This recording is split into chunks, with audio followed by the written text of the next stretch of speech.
Good morning my YouTube family. तो आज है महाशिवरात्रि और हम लोग जा रहे हैं मंदिर। हमारे घर के पास ही है मंदिर, तो हम वहाँ जा रहे हैं। और आज बड़ा हैप्टिक डे है। मैं आपको आज का पूरा शेड्यूल अपना दूंगी कि क्या होगा। मैं और मेरी बेटी रेडी हो गए हैं और हम लोग अब मंदिर जा रहे हैं। अब आपसे थोड़ी देर में मिलते हैं। मंदिर हम लोग आ गए हैं क्योंकि मंदिर नहीं है हमारे घर से ज़्यादा दूर, बहुत ही जस्ट सेकंड मतलब मिनटों में तुम मंदिर पहुंच जाओगे। हमारे घर से इतनी पास है मंदिर। और देखो हम सुबह आए हैं, आई थिंक 8:30 का टाइम हो रहा होगा और तब इतनी सी भीड़ है। लेकिन जितना अगर हम लेट आएंगे ना तो ये भीड़ बहुत ज़्यादा बढ़ जाती है। यहाँ तक कि गेट है, गेट के बाहर तक चली जाती है। और ये मंदिर बहुत अच्छा है क्योंकि ये बड़ा है, स्पेस बहुत अच्छा है इसमें। तो आप यहाँ पे कथा, हवन, कीर्तन बहुत ही आराम से कर सकते हो क्योंकि मंदिर में बहुत ज़्यादा स्पेस है। और इस मंदिर में सभी देवी देवताएं विराजमान है, जैसे कि यहाँ पे शीतला माता भी है, नवग्रह भी हैं। तो जिसको भी करनी है नवग्रहों की पूजा वो भी कर सकते हैं और शीतला माता की पूजा भी यहाँ पे हम लोग आराम से कर पाते हैं।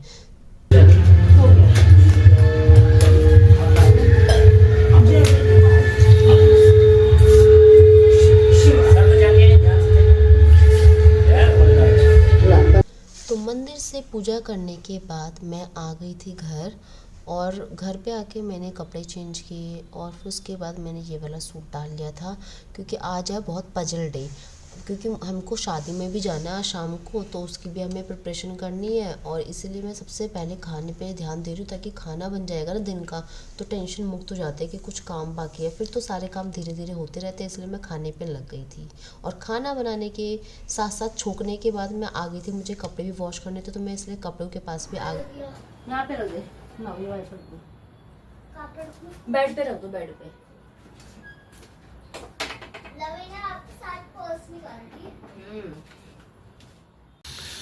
तो गाइस सब्जी हमारी तैयार है, आलू गाजर मटर की सब्जी। अब मैं इस साइड में रोटी बनाऊंगी। गाइस खाना रेडी है, आलू गाजर मटर की सब्जी, रोटी और गाजर का रायता। और इधर बन रहा है वारू का ओट्स। इधर बन रहा है वारू का ओट्स और उधर हो रहा है पानी गर्म जो कि उबलेगा। खाने के बाद मुझे पार्लर भी जाना है क्योंकि मुझे अपना हेयर डू कराना है। तो फिर मिलते हैं पार्लर।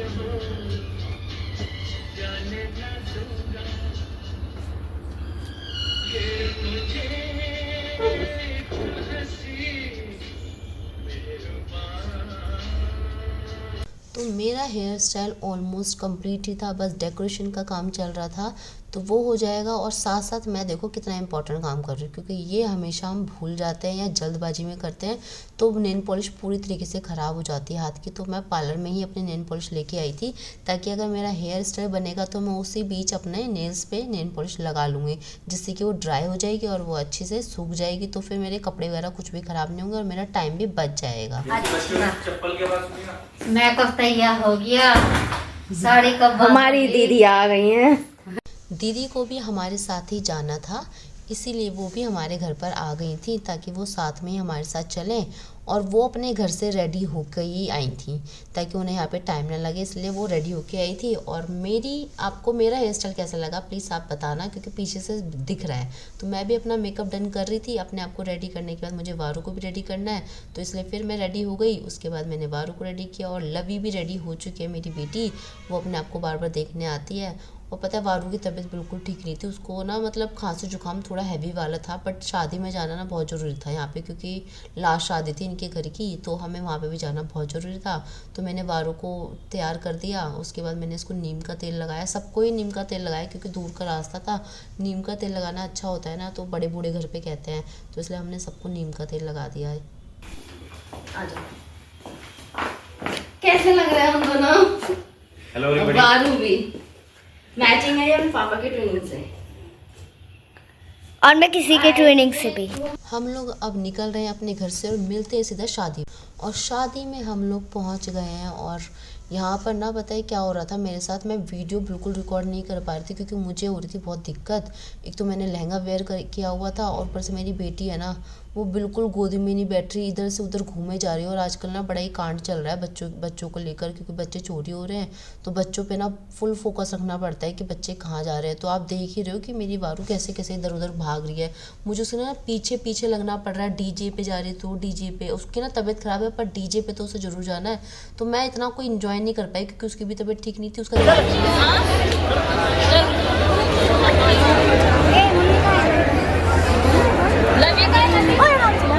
हम लोग ना शादी में ना ज़्यादा देर तक रुक नहीं पाए थे क्योंकि हमारे घर से ना बहुत दूर का रास्ता था। तो फिर आने में ना बहुत ज़्यादा लेट हो जाता। और पता है बारात भी ना बहुत लेट आई थी, जिसकी वजह से ना सब परेशान थे कि हमारे सामने आए थे तो हम सब कुछ देख लेते जयमाला वगैरह। बट हम लोग दुल्हन से मिलने ना सब लोग यहीं पे आ रहे थे क्योंकि जयमाला के लिए ना बहुत लेट हो जाता अगर रुकते। तो इसीलिए ये देखो, ये जो दुल्हन से बात कर रही है ना, ये है दुल्हन की बड़ी भाभी। और जो लहंगे में है वो है छोटी भाभी। और ये है दुल्हन की छोटी बहन जो कि अपने बेटे में लगी हुई है। पता है छोटे बच्चों के साथ बहुत दिक्कत हो जाती है भाई, शादी नहीं लगती, कुछ भी इंजॉय नहीं कर पाते। तो हम सब ने ना यहीं पर ही फ़ोटो कराया था अपना, क्योंकि बाकी तो नहीं हो पाएगा फ़ोटो। तो इसलिए हम लोगों ने यहीं पे फ़ोटो करा के अपने घर जा रहे हैं। तब दूल्हे से तो कोई भी नहीं मिल पाया और हम लोगों ने भी ऐसे फ़ोटो कराया। और ये है मेरे हस्बैंड, मेरी बेटी और मैं, हम तीनों ने फ़ोटो कराया साथ में। हम लोग तो शादी से जल्दी आ गए थे, लेकिन ये वीडियो मैंने किसी से ली है क्योंकि मुझे शूट पूरा डालना था ना कि शादी में गई थी, तो इसलिए मैंने किसी से ये वीडियो ली है। और बहुत ही अच्छी वेलकम थी इन दोनों की और दोनों बहुत ही खुश हैं। तो ये वेलकम हुआ था और ये इस तरीके से इनकी जयमाला हुई थी। तो हम लोगों ने भी वीडियो के थ्रू ही देखा था, हम लोग तो वहाँ पे थे ही नहीं, तो इसीलिए आपको भी उसी तरीके से दिखा रहे। जैसे ये है बहुत इम्पॉर्टेंट पार्ट जो कि बहुत ही ज़्यादा हैट्रिक वाला हो जाता है। पता है रात को तो वारू की तबीयत ख़राब थी, तो मैं रात को तो कुछ नहीं किया क्योंकि रात को हम बहुत लेट हो गए थे, 2 बज गए थे आई थिंक हमें सोने में। तो फिर ये मैं सुबह उठते के साथ ही मैंने ये काम किया क्योंकि वारू की तबीयत ख़राब थी। अगर वो उठ जाएगी तो मैं काम नहीं कर पाऊँगी। तो वो सो रखी थी और इसलिए मैंने सोचा पहले ना ये कर दूँ। बहुत ज़्यादा मैसी हो रखा था, जिधर देखो उधर कपड़े, जिधर भी देखो कभी कुछ पड़ा है, ज्वेलरी पड़ी है, कहीं पे बैंगल्स हैं, कहीं पे मेरा लहंगा है, कहीं पे मेरी बेटी का लहंगा है, मेरे बेटे के कपड़े, हस्बैंड के कपड़े, तो यही इधर उधर से बिखरा हुआ था। तो मैं सुबह सुबह ना इसी में लगी ताकि ये थोड़ा साफ़ हो जाएगा ना तो थोड़ा अच्छा लगता है, घर क्लीन सा लगता है कि चलो थोड़ा स्पेस है। तो मैंने सोचा पहले यही काम कर लो क्योंकि फिर वारू उठ जाएगी ना तो हो नहीं पाता। अच्छा ये मेरे साथ ही प्रॉब्लम है, ये सबके साथ ही प्रॉब्लम होती है ना। ये लेडीज़ को ना बस जाएगी तब भी उसको परेशानी होती है क्योंकि ये पहनना है, ये निकालना है, ये करना है, और आती है तब भी ये सब समेटना है, सुंघाना है, ये सब। इसलिए मैं गंदे कपड़े एक साइड डाल रही थी, जो मुझे मशीन में धोनी थी वो मैं एक साइड डाल रही थी, और जो मुझे ड्राई क्लीन कराने वो मैं एक साइड रख रही थी ताकि ड्राई क्लीन वाले कपड़े ड्राई क्लीन में चले जाए और मशीन वाले कपड़े मशीन में वॉश हो जाए। तो इसलिए ये है ज़िंदगी, पता नहीं कैसे ज़िंदगी है ना, ये सब लगे रहो इसी काम में। तो बस यही कर रहे हैं। अब ये करने के बाद अगर वारू उठ गई तो फिर ये काम मेरा स्टॉप हो जाएगा। फिर मुझे नाश्ता वगैरह भी बनाना है, खाना पीना भी बनाना है, नहाना धोना भी है। अभी मैं नहाई भी नहीं हूँ, बस मैं ये समेटने लगी कि थोड़ा समेट देती हूँ, उसके बाद ही मैं कुछ काम करूँगी। तो बेटी, मेरी बड़ी बेटी भी सो रही है, सब लोग अभी सो ही रहे थे और मैं उठ गई थी क्योंकि ना दिमाग में टेंशन से चल रही थी कि वारू की तबीयत ख़राब है और मुझे ना घर भी समेटना है, वरना काम वाली आंटी आ जाएगी तो सारा मैसी सा फैला सा रहता है, तो फिर हो नहीं पाता। क्योंकि झाड़ू पोछा लग जाता है ना तब भी घर फैला लगे तो अच्छा नहीं लगता। तो उनके आने से पहले मैंने ये मैसी सारा क्लीन किया। और पता है क्या हो रहा था, वारू ले रही थी अंगड़ाई, मैं उसको देख रही थी कि वो अंगड़ाई ले रही है, वो अब उठने वाली है। तो देखो वो उठ चुकी है और वो उठ के बैठ जाती है ना, फिर वो कहती है मम्मी मेरे साथ लेटो। और वो अपनी बहन के साथ सो रही है, लेकिन नहीं, उसको फिर चाहिए होता है कि मम्मी लेट जाए मेरे साथ तो मैं सोऊंगी। अब देखो वो गोदी में आ गई, मेरा काम यहीं पे स्टॉप हो जाता है। मतलब कितनी कोशिश कर लो नहीं हो पाता। मिलते हैं आपसे नेक्स्ट व्लॉग में, जब तक के लिए bye. Please like share comments जरूर करना।